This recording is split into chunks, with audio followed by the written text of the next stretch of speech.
Hey guys, welcome back to our channel TV drama बस। दोस्तों, आज के इस वीडियो में हम बात करेंगे सहर होने को है के लेटेस्ट बीटीएस वीडियो के बारे में। क्योंकि एक तरफ फूफी का सहर को सबके सामने ह्यूमिलेट करना देखने को मिल रहा है, तो दूसरी तरफ इंशा को माहिद की रिपोर्ट्स को लेकर एक बड़ा हिंट मिल गया है।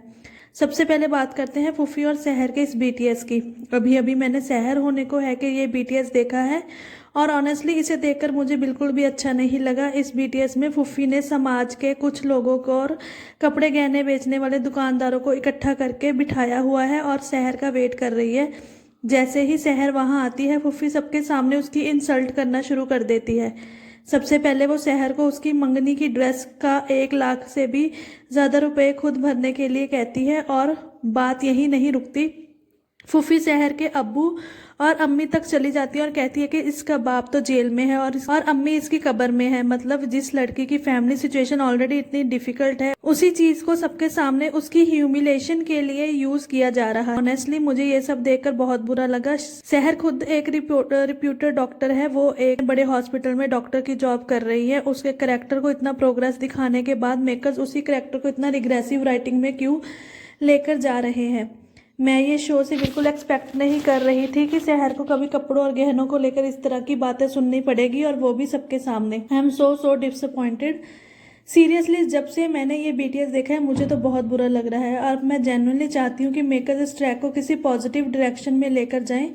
सहर खुद अपने लिए स्टैंड ले या फिर माहिद सहर के रिस्पेक्ट के लिए स्टैंड ले, लेकिन प्लीज इस ह्यूमिलेशन को नॉर्मलाइज मत कीजिए। इतनी स्ट्रांग और इंडिपेंडेंट डॉक्टर सहर को हम देखना चाहते हैं, ना कि ऐसी सहर को जो सबकी बातें चुपचाप सुनती रहे। आई रियली होप मेकर्स इस सीन के बाद सहर को एक स्ट्रांग स्टैंड दे। और अब बात करते हैं इंशा की। अभी अभी एक नया बीटीएस वीडियो सामने आया है जहां इंशा मदरसे में बच्चों को पढ़ा रही होती है। तभी उसे बाहर से सहर की आवाज़ सुनाई देती है। सहर फोन पर खुद डॉक्टर फरीद से बात कर रही होती है और वो इंशा कन्वर्सेशन सुन लेती है। सहर माहिद की रिपोर्ट्स को लेकर डॉक्टर फरीद से बात कर रही होती है। ये सुनते ही इंशा सोच में पड़ जाती है कि आखिर माहिद की कौन सी रिपोर्ट की बात हो रही है, क्योंकि उसके हिसाब से तो माहिद बिल्कुल ठीक है। और ऑनेस्टली मुझे यहाँ से एक चीज़ बहुत क्लियर लग रही है कि इंशा अब जल्दी से डॉट्स कनेक्ट करने की कोशिश करेगी। हो सकता है वो पता लगाने की कोशिश करे कि माहिद की रिपोर्ट्स में आखिर ऐसा क्या है जिसके बारे में सहर उससे बात कर रही है।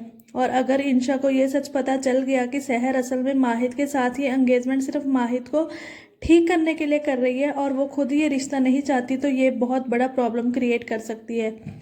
मुझे सबसे ज़्यादा डर इसी बात का है कि इंशा इस सच को माहिद की वल्नरेबिलिटी के अगेंस्ट यूज़ ना करे।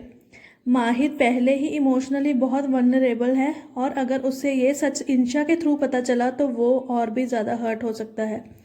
मैं ऑनेस्टली चाहती हूँ कि अगर माहिद को कभी ये सच पता चले तो सिर्फ सहर के थ्रू पता चले। माहिद और सहर के बीच का ये ट्रुथ रिवील उन दोनों के बीच ही होना चाहिए, किसी थर्ड पर्सन का नहीं। और सीरियसली मेकर्स, हम बार बार कह चुके हैं कि हमें इंशा के सीन्स नहीं देखने, लेकिन मेकर्स बार बार इंशा को स्टोरी में लेकर आ रहे हैं। लेकिन दोस्तों, इन सबके बीच एक बात मुझे बहुत ज़्यादा क्लियर लग रही है। चाहे फूफी कितनी भी चालें चल ले, चाहे इंशा कितनी भी प्लानिंग कर ले, मुझे लगता है कि मेकर्स का मेन फोकस इन दोनों को एक साथ लाने पर ही है।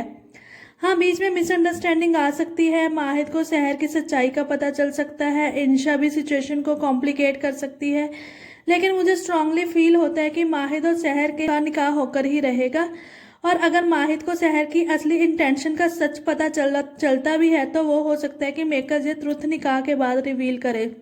और चाहे बीच में कितनी भी प्रॉब्लम्स आए, माहिद और सहर का निकाह मेकर्स जरूर करवाएंगे।